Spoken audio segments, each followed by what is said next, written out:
成为了世界最强，但怎么都高兴不起来。布罗利从出生就被检测出是个天才，这让贝吉塔王心生妒忌。为了捍卫贝吉塔的地位，他狠心把布罗利流放到遥远的星球。这个星球条件恶劣，满是怪兽。没想到这样的经历却让他成功幸存了下来。这件事还要从41年前说起。弗利萨的父亲库尔德率领大军来到贝吉塔行星，目的就是为了向他统治的星球宣布弗利萨将是他们未来的新首领。新官上任3把火，第一把火就烧到了贝吉塔行星。通过他最新研制的力量探测器，将藏匿在隐蔽角落处的狙击手全部杀掉了。没想到他年纪不大，却比他的父亲更加心狠手辣，这给了贝吉塔王强烈震撼。等他们走后，贝吉塔王来到育婴室，将所有希望寄托于天才儿子身上。他相信贝吉塔一定可以战胜弗利萨那个怪物。为了给他儿子扫除一切障碍，将布罗利送出了贝吉塔行星。他的父亲急忙开飞船前去追赶。到达星球之后，没想到环境如此恶劣，黄沙弥漫，怪物横行。他们好不容易躲过一个晚上，白天继续寻找布罗利。这个星球竞争非常激烈，小怪物靠吸食大怪物的血液生存，而大怪物将他们一扫而光。在一个山洞中成功找到了布罗利，他刚消灭掉一头怪物，正在啃食他的大腿。他们打算离开这个星球，却发现飞船在迫降过程中不幸损坏。为了减少食物的消耗，布罗利的父亲将随行的同伴杀死，父子二人从此留了下来。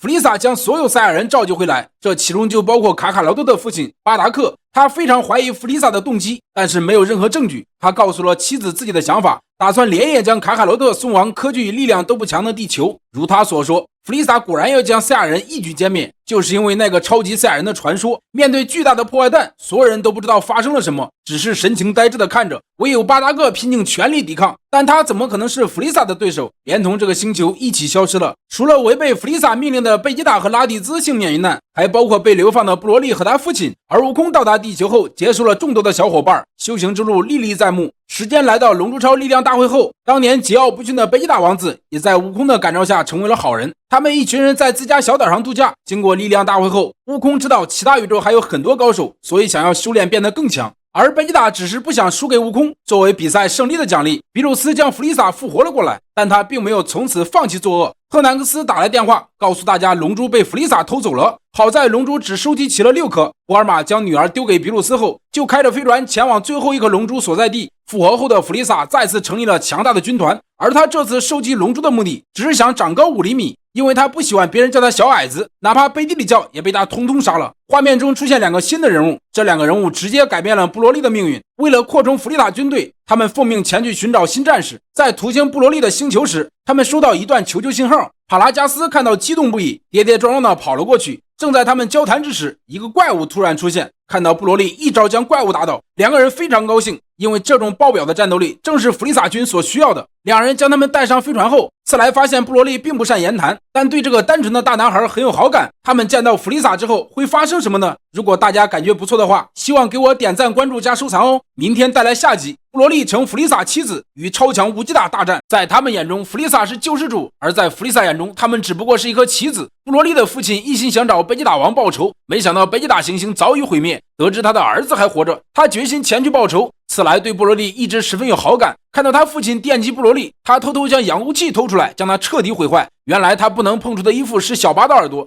父亲本来让小巴训练布罗利，但是在长时间的相处中，他们产生了深厚的友谊。父亲为了激怒小巴，将他的一只耳朵打掉，然后他就一直将小巴带在了身边。弗利萨的士兵终于在冰山中找到了最后一颗龙珠，不过悟空在弗利萨到来之前找到了这2个士兵。就在逼迫他们交出龙珠的时候，弗利萨大军也到了。布罗利的父亲一眼就看出了对面是贝吉塔，因为和他父亲长得太像了。仇人相见分外眼红，但贝吉塔和悟空什么都不知道。布罗利早已按耐不住，父亲一声令下，他急速冲过去，2人激战在一起。但布罗利根本没有经过系统的锻炼，对战之中逐渐显露劣势。但他毕竟是千年难得一遇的天才战士，慢慢适应了这样的对战。贝吉塔提起变身超级赛亚人，这令他的父亲格外震惊，因为他从未见过超级赛亚人。在他印象中，这只是一个遥远的传说。布罗利果然强悍，贝吉塔的超级赛亚人状态已被他完全适应。他再次提起变身超神状态，一拳将他打飞5个山头之远。他的父亲完全没有了斗志，因为现在已经是布罗利的极限了。但是布罗利的怒气已被激发出来，他想让布罗利停下来已经来不及了。贝吉塔想彻底将他打倒，发出气功弹将他打进深海之中，不但没有击倒，彻底激发出他的力量。贝吉塔都已不是他的对手。悟空看着心痒难耐，大喝一声让他陪自己战斗。悟空逐级试探，但是他的能量太强悍了，悟空接二连三的提起变身，从超级赛亚人一连变身到超神，但依然不是他的对手，看来只能使出看家的本领，极力提起变身超蓝。二人从冰山打到海底，从天上打入地心岩浆，布罗利汇集出巨型能量弹，完全丧失理性的他彻底癫狂了，整个星球都被破坏了。而此时他的父亲有点相信了贝吉大王说过的话，布罗利是难以控制的恶魔。经过与悟空的超强大战，布罗利逐渐到了极限，因为从未经过修炼的他能达到如此地步，当真是个千年难遇的天才。为了再次激发布罗利的力量，弗利萨将他的父亲杀死。他假装惊恐告诉布罗利他的父亲被杀，看到父亲的死亡，对布罗利来说就像一剂毒药，彻底刺激了他的大脑，身体的力量再也无法控制，将地球整得像炼狱一般。现在悟空和贝吉塔联手都不是他的对手，他们二人将布罗利引到弗利萨面前，没想到弗利萨也会恐惧，将他一顿暴击。两人趁机逃离战场，来到一块空白之处，在比克的指导下合体变身乌吉塔，再次来到战场。弗利萨也被打得遍体鳞伤，乌吉塔再次接过战争的大棒，二人再次站在一起，两人打得昏天黑地，时空仿佛都无法承受二人的能量。现在布罗利完全就是一匹脱缰的野马，他的灵魂之中只有战斗，但是乌吉塔的力量远远超过他，看着布罗利不是他的对手，刺来急忙召唤出神龙，乌吉塔打算彻底将他打倒，发出龟派气功。就在马上要击中的瞬间，刺来向神龙许下愿望，将布罗利送回原来所在的星球。布罗利瞬间消失了，乌吉塔打了一个寂寞。天空恢复明亮之后，弗利萨也急忙飞走了。悟空利用瞬间转移来到布罗利所在的星球，给他送了一些胶囊。悟空见到高手异常兴奋，他期待能再次与布罗利大战。